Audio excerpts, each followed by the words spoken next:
अंजलि जी अब कैसी हैं? सोचा उसे मिलाऊं।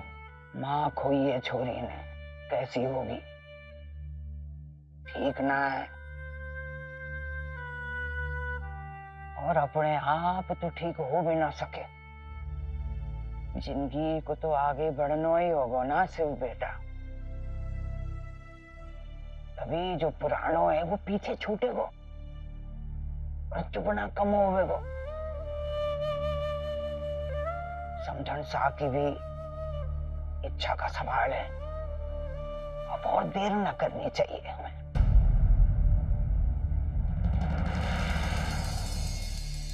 शिव बेटा, तू अपने घर वालों को बुलवा ले, वो भी देखना चाहेंगे कि उनके लिए कैसी बींदनी चुनी है तूने, और हम लोग भी बात कर लेंगे उनके साथ। फिर आगे ब्याह की तैयारियां।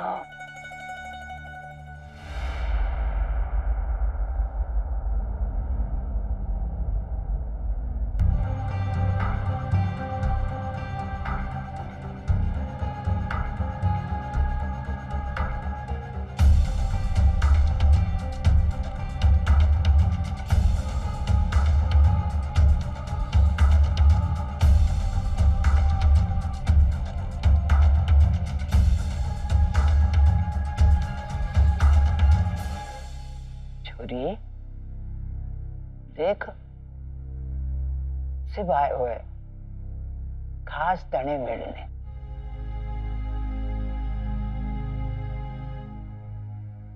घर में बैठी बैठी एकदम मुरझा सी गई है हमारी चिड़कली। जरा जरा बाहर घूम के आना शिव बेटा, जरा बाहर ले जाए से।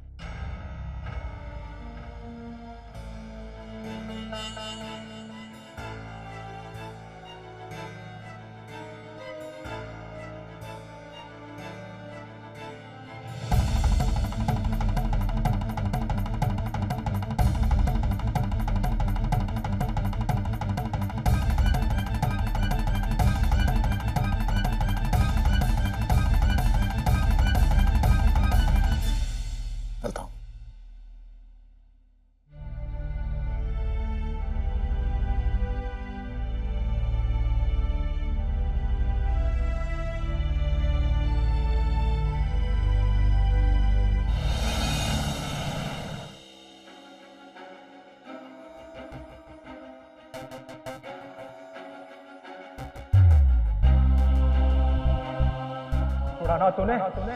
निकल जा, मारे भागो के आगे से निकल निकल निकल।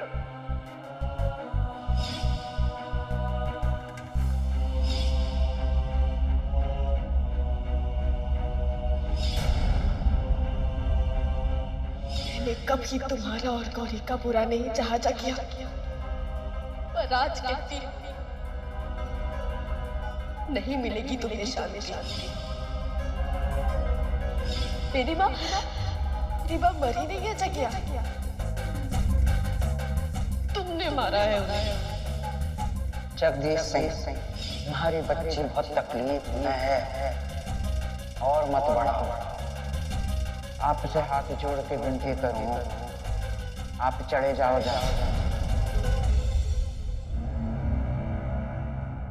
इस बार आनंद की गलती नहीं थी।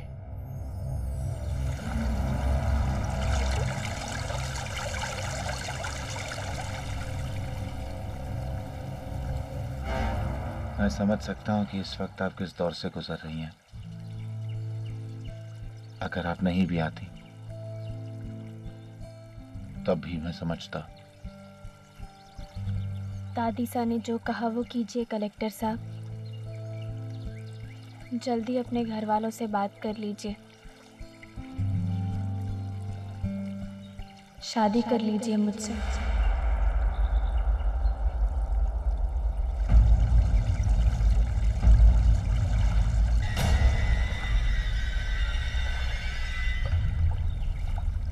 देखिए,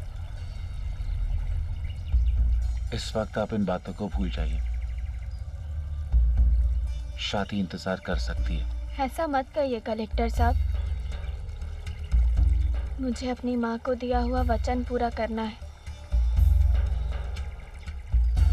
ये बात तो आप भी जानते हैं ना। ये शादी मैं सिर्फ इसीलिए कर रही हूँ क्योंकि मैंने वचन दिया है अपनी माँ को।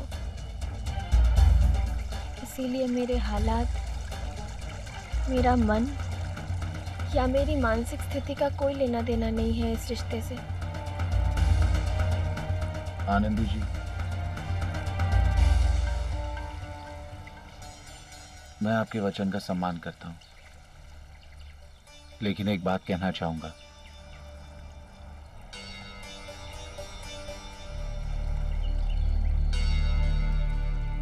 जिंदगी के फैसले हमें इस तरह नहीं लेने चाहिए,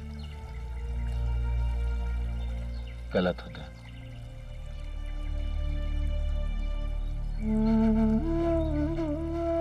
हमें इंतजार करना चाहिए।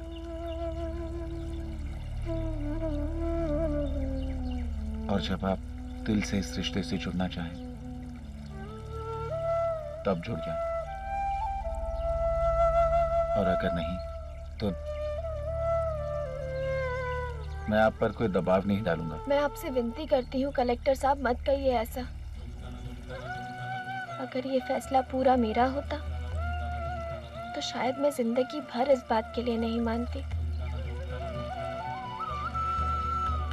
जानती हूँ मैं, मेरी माँ इंतजार कर रही है अपनी लाडो को दुल्हन के रूप में देखने के लिए। और शायद ये शादी करके मेरी ग्लानि भी थोड़ी कम हो जाएगी कि मेरी माँ की मौत की जिम्मेदार मैं हूँ। इसीलिए मत कहिए ऐसा कि ये शादी इंतजार कर सकती है या ये शादी नहीं होगी।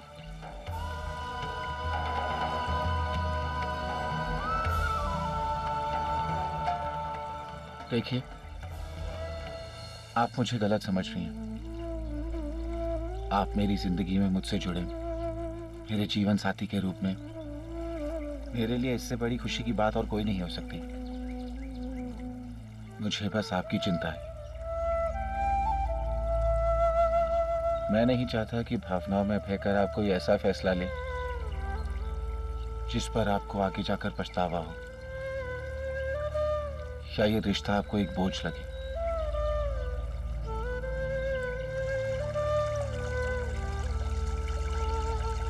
अपनी माँ की आखिरी इच्छा पूरी कर रही हूँ मैं।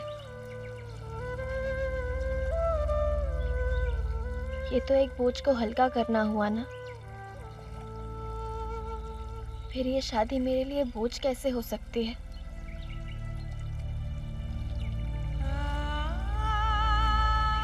और मुझे लगता है कि ये शादी करके मैं अपनी माँ को आजाद भी कर दूंगी और अपनी आखिरी सांस तक उन्हें अपने पास बांध भी लूंगी। और मुझे इसमें आपकी मदद चाहिए।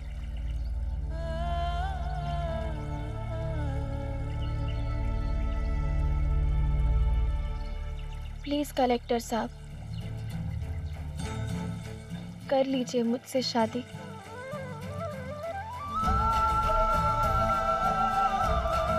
ठीक है।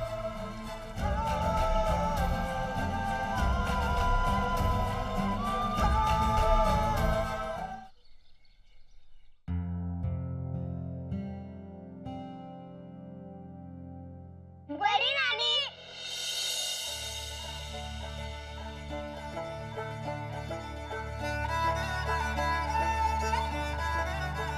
अरे ये दोनों प्यारे प्यारे बंदर बंदरिया कहाँ से आ गए? हाँ,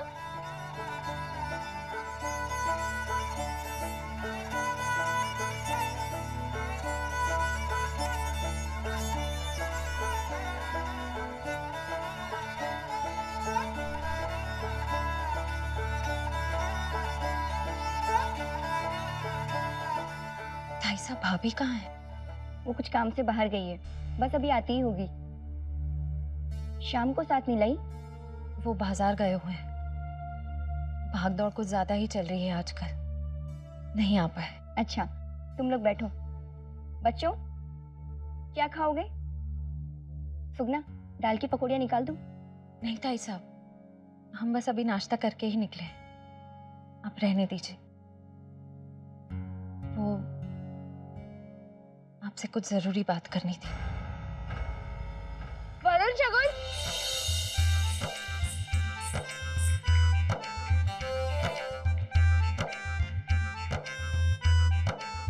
बच्चों, तुम लोग बाहर जाके खेलो। जाओ। हाँ बोल। ताई साहब, मैं जानती हूँ कि इस वक्त घर में राजी खुशी का माहौल नहीं है। पहले भाभी का जकिया से अलग होना और फिर उनकी माँ का स्वर्गवास। मैं घर पे समझा दूंगी। ऐसे में आप लोग कल कजरी तीज पर संजारा भेजने की तकलीफ मत उठाइएगा। जो रीत है वो तो निभेगी छोरी। सिंजारा तो पहुंचे कोई थारे सासरे।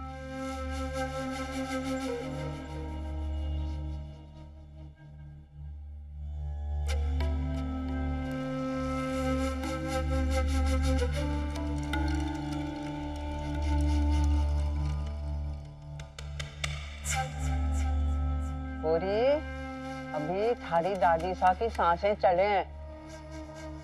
कोई जरूरत ना है सासरे में किसी को कुछ समझाने की। पर दादी साहब भी। दादी सास से ज्यादा जिंदगी देख ली हो, समझ ली हो तो आगे बात कर।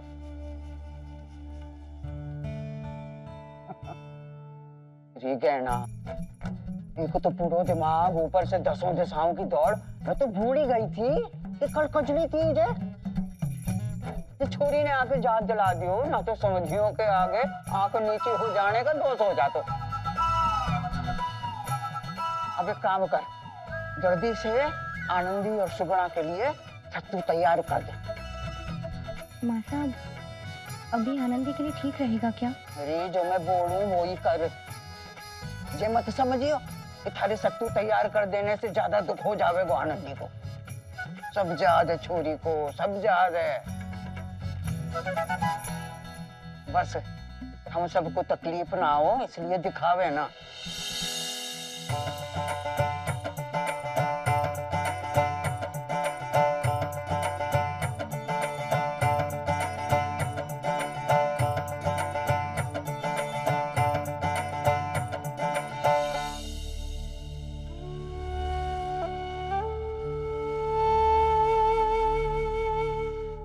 भाभी,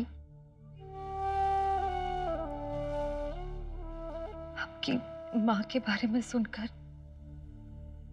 बहुत दुख हुआ।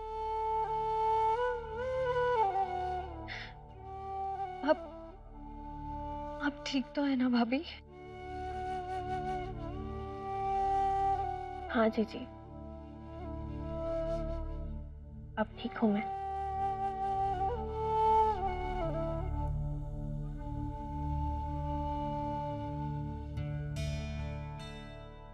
आनंदी, जे सामान के है? वो दादी साहब, कल कजरी तीज है ना, सुगना जीजी के घर में सत्तू भेजना है और संजारे का सामान भी ले आई हूँ। खुश रह तू, खुश रह। तू और घर की जिम्मेवारियां भूल जावे।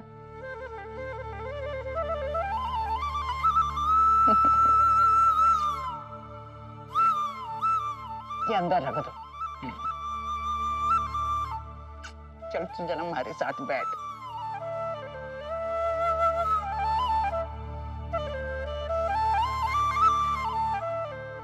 इस उम्र में बाकी छोरियों को चांद में बैठी बुढ़िया सूत काटती दिखाई देनी बंद ना हुई होती है, और तू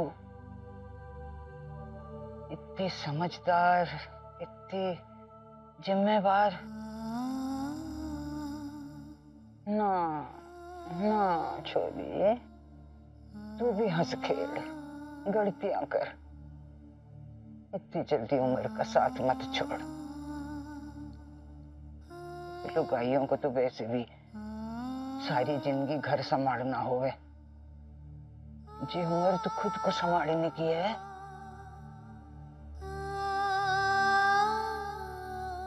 इतनी बड़ी मत हो।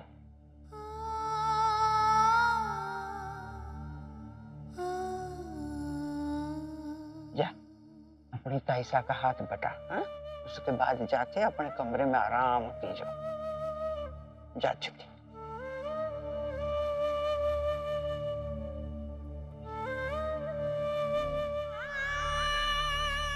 दादी साहब, मुझे भी व्रत रखना है क्या इस बार?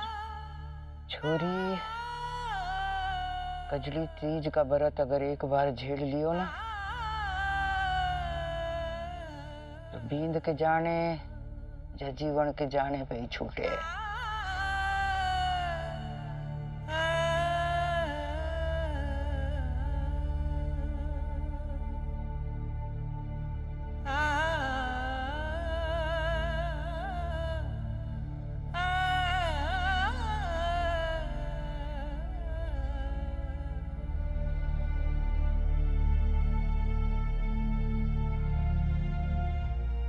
हमारी चिड़कली इस बार व्रत रख के अपना धर्म तो निभावेगी, पर उसे सत्तू देकर व्रत खुलवाने वाला ना होगा इस बार।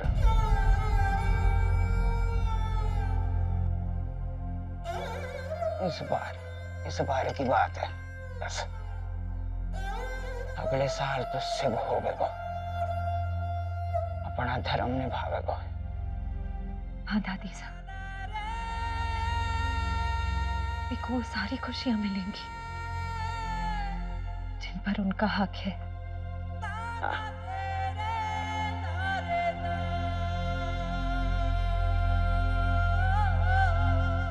नारी में एक आंतरिक ऊर्जा होती है जो उसे बड़ी से बड़ी विपत्ति में भी धैर्य प्रदान करती है और कर्तव्य से विमुख नहीं होने देती।